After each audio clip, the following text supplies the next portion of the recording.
Okay, this is where it starts getting a little bit expensive even for my taste. And I apologize again for the loud heater. It'd be unbearable to be in here if I didn't have it running, so there's nothing I can do about that right now. So, along with all the upgrades I've been doing on this, another big problem I had was how much airflow I was getting. So the factory LS original drive-by wires, what have you, whatever you want to call them. So those are 78 millimeter, and you know, they're pretty small. So that was another problem I've been having with the supercharger. I can't get enough air to go in to really help me out either. I actually started running out of everything because I just don't have enough air. I had way too small of exhaust.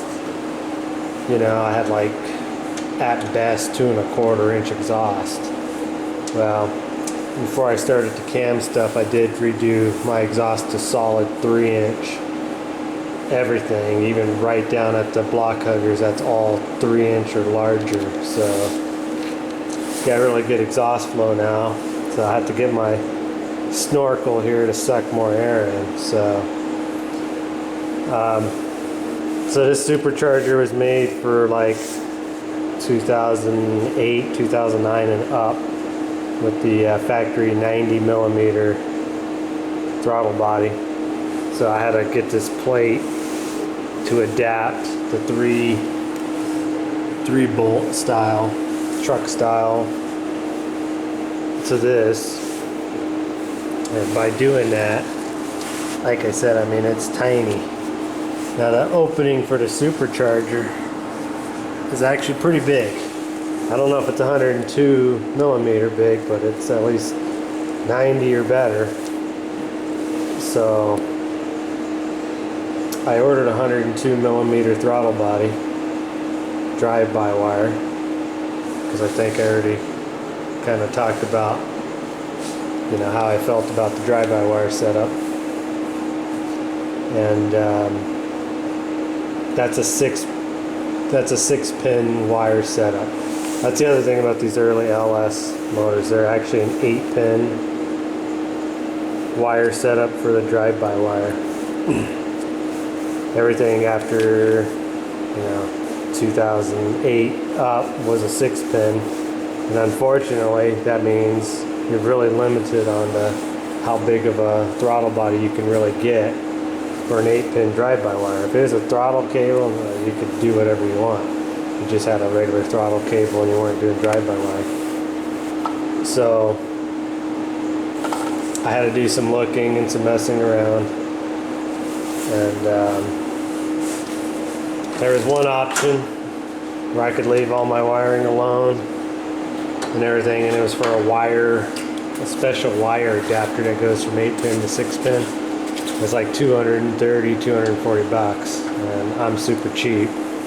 So I thought I could make my own. Well, believe me, I tried. I tried to build my own 6-pin to 8-pin, but it wouldn't work. It wouldn't even start the car. So I broke down and bought an X-Link 8-pin to 6-pin wire adapter. I got it from Summit. It's like 230 bucks. And I guess, I don't know how they do it, but I don't know if that's some little capacitor in there. But that little gizmo right there must be how you can do that. So theoretically,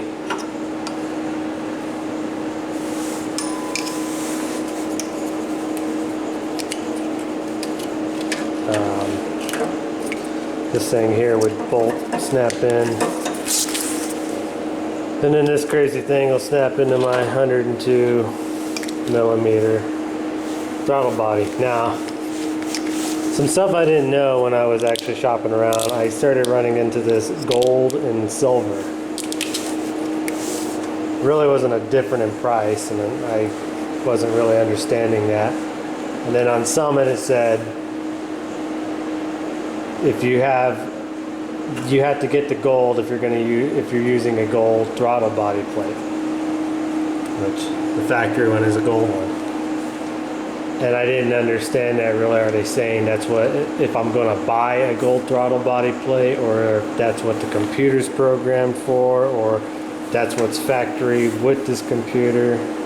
So I actually had to call Summit and pick their mind, and that turned into like a 2-hour deal, and they finally figured it out and told me what was up with it. They told me, so gold throttle body plates open the opposite direction from a silver throttle body plate. That's the difference.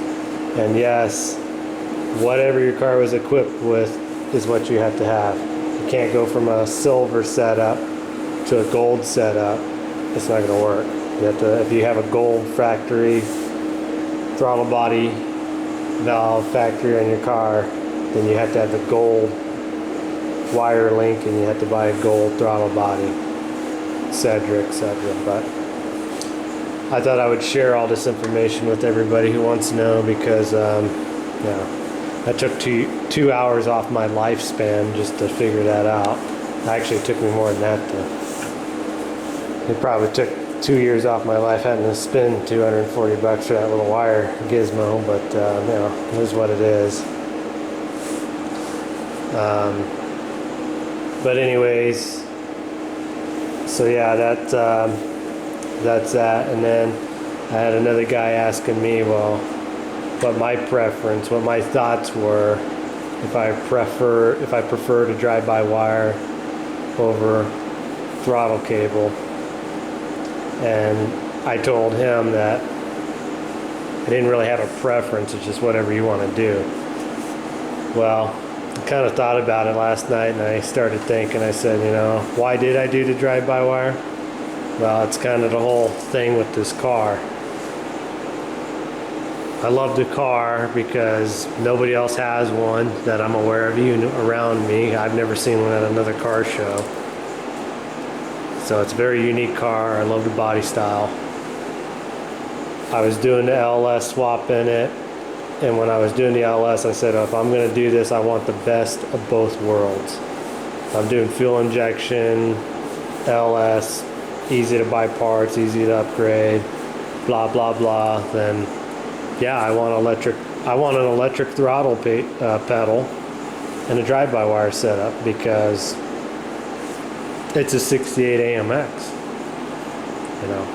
I can at least say I've got that. I mean, I'm sure somebody else has the same setup in their AMX out there, but around here nobody else even has an AMX. So if they do show up with an AMX, they still have to. I can still one up them no matter what, because I can say, well, I got drive-by-wire, I got an LS, whatever.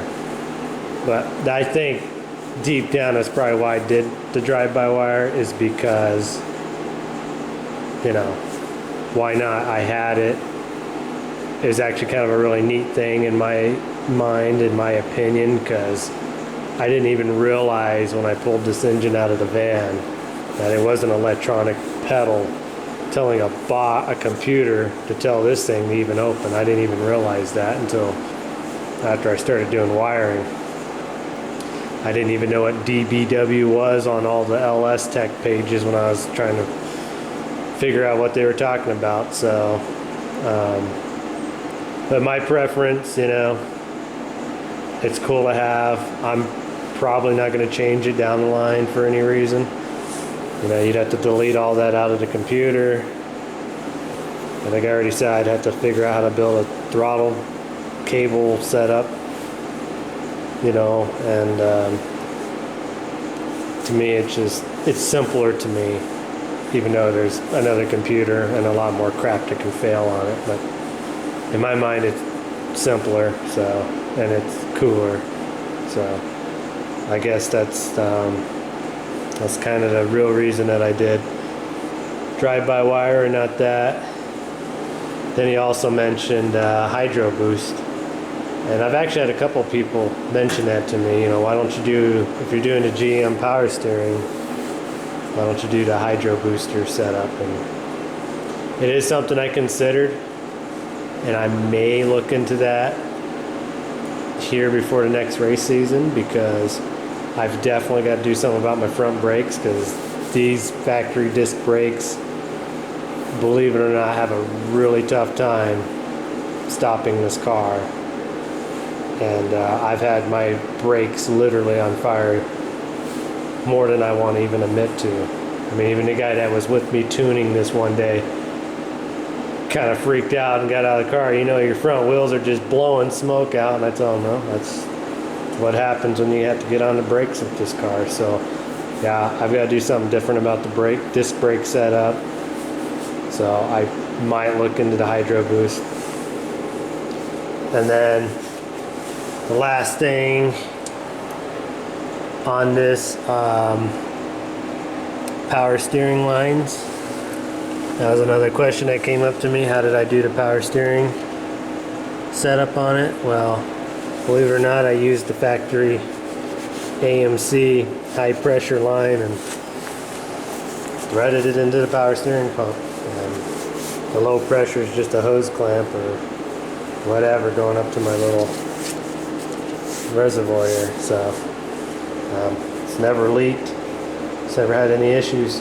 So that's how I hooked up my power steering to the power steering box. I didn't have any hoses made. I didn't go do anything crazy. I didn't do anything special. I don't know how old those hoses are. They don't leak. But that's the factory AMC high pressure line there, and threaded into the back of the power steering box. And I may or may not have used some Teflon tape. I don't remember, but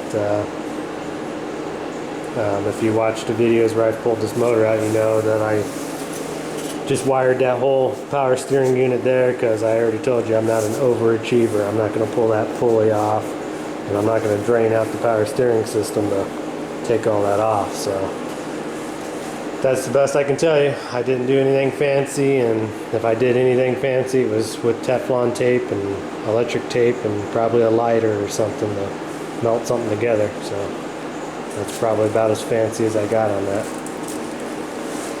Well, anyways, hopefully this helps somebody out on their throttle body situation, and